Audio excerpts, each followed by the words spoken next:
पवित्र आत्मा आपको मिल चुका है। ये बात अभी 10 मिनट के अंदर हम खत्म करेंगे। ये बात आपको वचन से बताएंगे कि हम लोग को ये बात हो रहा है विश्वासियों का, बात हो रहा है जो उधार पाए लोगों का। तो लिखा है, क्या लिखा?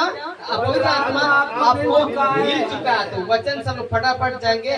पहला कुरिन्थी की किताब 3:16। विनोद, क्या तुम नहीं जानते कि तुम परमेश्वर का मंदिर हो और परमेश्वर का आत्मा तुम में वास करता है? और कहता क्या तुम नहीं जानते कि तुम परमेश्वर का मंदिर हो और परमेश्वर का आत्मा तुम्हें वास करता है? तुम्हारे अंदर वास माने रहता है, डेरा करता है। अलग से आजा आजा यीशु, आजा सो होली स्पिरिट नहीं करना, क्योंकि होली स्पिरिट हम सबके अंदर में रहता है। हालेलुया। स्वागत वाला गीत सब भी इसमें मैच नहीं करता, क्योंकि हमारे अंदर आपका घर में मान लिए विनोद का कल परसों तो शादी होगा ही होगा, क्योंकि विनोद का नाम इसीलिए ले रहा है कि थोड़ा आगे में है, इसीलिए बुरा मत मानिए। कल ही भाई साहब का शादी हो ही जाएगा, कल परसों तो। और जब शादी हुआ, जब उसका पत्नी घर ही में है बैठा हुआ और ऊपर से फोन करेगा, तुम कहाँ हो, कहाँ हो, जल्दी आओ जल्दी आओ, तो इसको अच्छा लगेगा जी? नहीं लगेगा। तो ऐसा है जब हमारे अंदर में जो सहायक जो होली स्पिरिट है हमारे अंदर में, और हम लोग किसको बुलाएंगे? शोकित नहीं होगा, शोकित होगा ना, तो होली स्पिरिट का हमें शोकित नहीं करना है। ये पहला वचन हो गया हमारे अंदर में, हम लोग मिल चुका है। वचन 17 पहला कुरिन्थी के 3:17 में, यदि कोई परमेश्वर का मंदिर को नाश करेगा तो परमेश्वर उसे नाश करेगा, क्योंकि परमेश्वर का मंदिर पवित्र है और वह तुम हो। तो लोग कहता है कि वेदी पवित्र है, जो आगे पास्टर प्रचार करता है ना, वेदी पवित्र है, चर्च घर, इसका मतलब हाँ गंदा नहीं रखना है। हालेलुया। तो परमेश्वर का जो मंदिर आप और हम लोग हैं, उसका आत्मा होली स्पिरिट हमारे अंदर में रहता है और वो पवित्र है। इसीलिए जो हमारा मंदिर को साफ रखना है। आगे बढ़ते हैं हम लोग। अब पहला कुरिन्थी 6:9। क्या तुम नहीं जानते कि तुम्हारी देह पवित्र आत्मा का मंदिर है जो तुम में वास हुआ है? हाँ, बस एक सेकंड, तुम में क्या हुआ है? बसा हुआ। ये जो पौलुस लिख रहा था कुरिन्थी के मंडली लोगों को, वो लोग विश्वासी था ना जी, विश्वासी लोगों को ये पत्र लिख रहा था पौलुस। लिखा कि तुम में बसा हुआ है और तुम्हें परमेश्वर की ओर से मिला है और तुम अपने नहीं हो। आमीन। यहाँ पे हम लोग को मिला वचन कि तुम में बसा हुआ है, हम सबको मिल चुका है। और हाँ, रोमी 5:5, और आशा से नहीं होती, क्योंकि पवित्र आत्मा जो हमें दिया गया है उसके द्वारा परमेश्वर का प्रेम हमारे मन में डाला गया है। यहाँ क्या लिखा हुआ है? पवित्र आत्मा जो हमें दिया गया है, यहाँ भी लिखा हुआ है दिया गया है, तो अलग से आपको नहीं लेना है। वचन कहता है कि दिया गया। एक सेकंड, हाँ, फिर रोमियो 8:9, परंतु जब कि परमेश्वर का आत्मा तुम में बसता है तो तुम शारीरिक पढ़ी दशा में नहीं परंतु आत्मिक दशा में हो। हाँ। यदि किसी में मसीह का आत्मा नहीं तो उसका जन नहीं। बिल्कुल। तो लिखा है कि परमेश्वर आत्मा तुम में बसता है, तो बाहर तो थोड़ी है। और कभी भी आत्मा तेरे पास आता, जगह नहीं मिले सो वापस चला जाता है, वैसा नहीं गाना है। एक बार आता है वो चाहता है थोड़े, तो लिखता है कि तुम में बसता है। यहाँ भी हम लोग को वचन से हम लोग को सपोर्ट मिला कि हम लोग को मिल चुका है।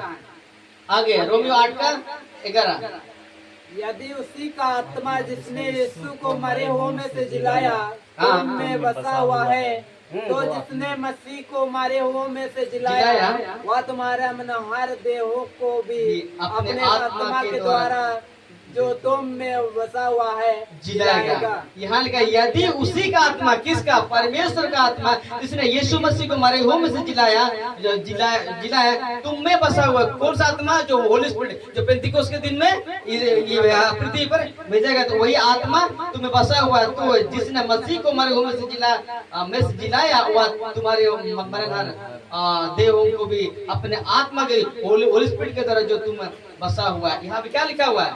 बसा हुआ है, बसा हुआ है। तो अगर दूसरा बोले कि नहीं मिला है तो उसको आपको नहीं चाहिए, आपका आत्मा हम लोग को मिल चुका है बोलेगा। हमें क्योंकि वचन से साफ समझ के यहाँ बसा हुआ है, वहाँ बसा हुआ है। दूसरा कुरिन्थी 1:22, जिसने हम पर छाप भी कर दी और बयाने में आत्मा को हमारे मनों में दे दिया। कहाँ लिखा हुआ? मनों में दे दिया। हमारे मनों में दे दिया। तो ये जो मैंने तमाशा वालों से हम लोग बच गए और बच के रहना है। हम फटाफट जा रहा है। 2 कुरिन्थी चैप्टर 5:5, जिसने हमें इसी बात के लिए तैयार किया है और परमेश्वर है जिसने हमें बयाने में आत्मा भी दिया है। देखो यहाँ भी दिया है। इतना मत कम से कम अभी तक 5, 7, 8 तो हो गया कि हम लोग को दिया गया है और मिला है। और जो जो जो, जो लिखा वचन वो जो है विश्वासियों के लिए पौलुस ने उसको लिखा था, तो कहता है कि दिया गया है और मिला है। और हाँ गलाती 4:6 और तुम जो पुत्र हो इसलिए परमेश्वर ने अपने पुत्र के आत्मा को हे अब्बा हे पिता कहकर पुकारता है हमारे दिलों में भेजा है। दिलों में भेजा, हृदय में भेजा, उसे लिखा है। हृदय हम लिखने नहीं पा रहा था इसीलिए मैंने दिलों में कर दिया। हमारे दिलों में भेजा है। यहाँ पे क्या लिखा? भेजा है। ये कम से कम अभी तो 9 तो हो गई वचन। फिर और हाँ गलाती 4:7, इसलिए तू अब 10 नहीं प्राण तो पुत्र है, और जब पुत्र हुआ तो परमेश्वर के द्वारा वारिस भी हुआ। लिखा है इसलिए तो अब दास नहीं, इसलिए हम सब दास नहीं है परंतु क्या है? पुत्र है। और जब हम लोग पुत्र हुए, उसका बेटा बेटे हुआ, तो हम लोग क्या है? परमेश्वर के द्वारा वारिस भी हुआ। कहाँ का वारिस? हालेलुया। जब हम सब परमेश्वर का बेटा और बेटी हो गए तो हम सब तो स्वर्ग के राज के उत्तराधिकारी भी हो गए। हालेलुया। इसीलिए किसी से डरना नहीं, क्योंकि हम सब का बाप सेनाओं का यहोवा है। हालेलुया। इसीलिए वो राजाओं का राजा है, प्रभु का प्रभु है। आगे हम लोग देखते हैं। एक स्लाइड है, उसको बताकर खत्म करेंगे। लेकिन सावधान रहे झूठे सेवकों से, जो आपको रवा सबा सिखाता है, जो आपको दशवांश मांगता है, लूटते हैं, जो आपको पवित्र आत्मा के नाम पर नीचे गिराता है, जो आपको अभिषेक के तेल पानी रुमाल आशीष संगाई के पीछे मैंने लेके क्या बोलते आशीष तेल पानी रुमाल का टीचिंग देते हैं, उनसे हमें सावधान होना है। अगला टॉपिक मेरा यही होगा। आप लोग जितना भीड़ हो सकते आइएगा। इसलिए हमें सावधान रहना है कौन लोग से जो रवा सबा सिखाता है, क्योंकि ये बाइबल का जो भाषा नहीं है। बाइबल का अन्य भाषा को मैं मानता हूँ क्योंकि वो पृथ्वी का भाषा और सबको समझ। उस वक्त में भाषा क्यों दिया गया? उस वक्त में दीजिए भाई, उस वक्त में ऐसा बाइबल ऐसा नहीं था जिस वजह से उनको सुसमाचार प्रचार करना था, जिस वजह से उनको भाषा मिला, वो भी पृथ्वी की भाषा। आज बाइबल सब भाषा में लगभग अनुवाद हो चुका है। हालेलुया। तो इसीलिए उस वक्त में भाषा उनको मिला था। लेकिन ये सबा रवा ये अन्य भाषा नहीं है, जिसको डिबेट करना है 5,000 का इनाम मैं दूंगा, जो नेपाली का है ना। आगे लिखा है जो आपको दशवांश के नाम पर पैसा मांगता है, आशीष के नाम पर पैसा मांगता है, अगर नहीं दोगे तो आपको श्राप लगा, ऐसा सिखाता है। उनसे हमें सावधान रहना। और लिखा जो आपको होली स्पिरिट के नाम पर नीचे गिराता है, तमाशा करवाता है, उससे हमें दूर रहना है। और अभिषेक का तेल पानी रुमाल के लिए जो सिखाता है, उससे भी हमें दूर रहना है। क्योंकि हम सब का अभिषेक हो चुका है। जिस दिन यीशु मसीह का अभिषेक हो रहा था उसी दिन हम सब का अभिषेक हो चुका है। और बाइबल में तेल के लिए प्रार्थना नहीं किया, तेल माल कर उसके लिए प्रार्थना किया गया, ऐसा लिखा हुआ है। तो बाइबल को अच्छे से पढ़िएगा ना तो समझ में आए। मैं भी बहुत लोग जब अरे तेल पानी के लोग विरोध करता था, क्योंकि मैं सच कहता हूँ बाइबल के कॉन्टेक्स्ट में नहीं पढ़ता था।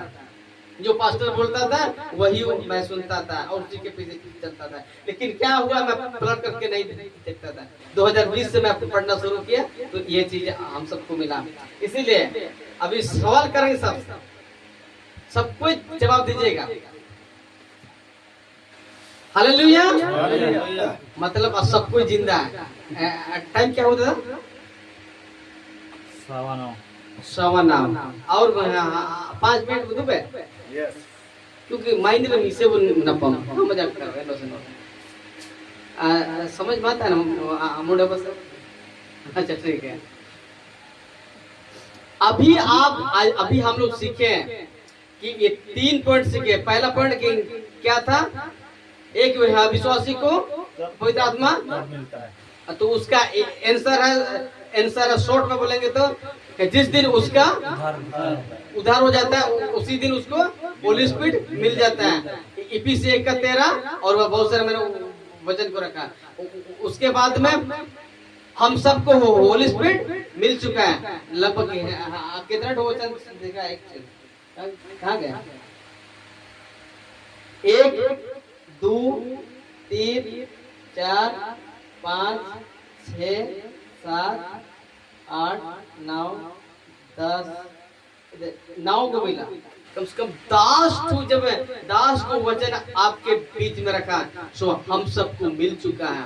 तो एक थोड़ा सा क्वेश्चन करें, क्या बाहर जो आज मसीह के अंदर में जो तमाशा चल रहा है, क्या वो वचन के हिसाब से सही है कि गलत है? गलत है, बिल्कुल क्या है? गलत है। यदि हम लोग यदि वो गलत है तो जहाँ गलत हो रहा है वहाँ बोलना उचित है कि नहीं है? और यदि हम लोग आवाज नहीं उठाएंगे, सवाल नहीं करेंगे और उसी का अनुसार चलेंगे तो एक दिन हम लोग को सामना करना पड़ेगा मत्ती 7:21 में। हालेलुया। जो मुझे हे प्रभु कहते हैं आगे परमेश्वर के राज्य के वारिस नहीं होंगे, परंतु वही जो स्वर्गीय पिता की इच्छा के अनुसार चलता है। और कहेगा उस दिन, मैंने तो आपके नाम से चमत्कार किया, बड़े बड़े चिन्ह किए, वो सारे काम किए, लंगड़ों को चलाए, लोगों से लेहड़ के नाम 25,000 लिए, वो हमारा थोड़ी चलेगा। हालेलुया। तो वहां पर ये वचन का सामना नहीं। जरा सोचिए, यदि हम इतना दिन से मसीह में होकर जब लोग मृत्यु हो जाते हैं तो न्याय के दिन ये वचन का सामना करना पड़ता है। बहुत बड़ा ठोकर आए, धिक्कार है ऐसी जिंदगी। इसीलिए हम यीशु का शिक्षा के ऊपर ही विश्वास करना है। एक वचन पढ़ करके अंत करते हैं। दूसरा यूहन्ना 1:9 पढ़िए बिना।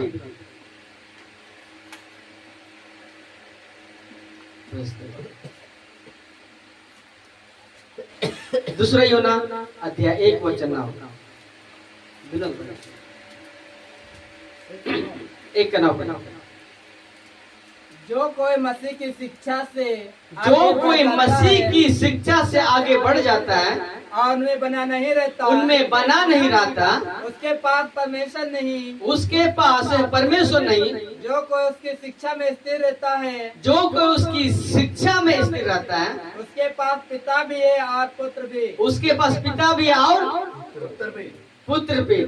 तो जरा सोचिए, ये सब तमाशा, ये सब रबा 10वां से तेल पर अभिषेक, ये सब शिक्षा यीशु मसीह का है कि नहीं है? ये सब शिक्षा तो झूठे लोगों का है, झूठे शिक्षा है। यीशु मसीह का शिक्षा ये नहीं है। और जिसके पास यीशु मसीह का शिक्षा यानी टीचिंग नहीं है तो उसके पास पिता भी नहीं और जिसके पास पुत्र नहीं उसके पास पुत्र भी। भाई आप सुन रहे हैं, जिसके पास पुत्र नहीं है उसके पास जीवन नहीं है। जिसके पास यीशु मसीह है उसके पास अनंत जीवन है। तो ये दुनियादारी के पीछे हम लोग भागना नहीं है। अगर अपने आप को खुद को जांचना है, क्या यीशु मसीह की शिक्षा के अनुसार चल रहे हैं, और यदि हम शिक्षा के अनुसार चल रहे हैं तो आपको खुशी होना कि हाँ मेरे साथ यीशु मसीह है और पिता भी है। जब पुत्र है तो अनंत जीवन के वारिस का अधिकारी पक्का है, इसमें कोई शक नहीं है। हालेलुया। कोई शक है? आज के विषय से कोई किसी को सवाल करना है? कुछ सवाल अगर कुछ जानना है, कुछ कंफ्यूज है? विरोध दादा नहीं है, पक्का नहीं है। अच्छा अभी नहीं हो रहा तो हिम्मत बाद में पूछ लेना। कल ही से उठ जाए हम लोग दुआ करेंगे।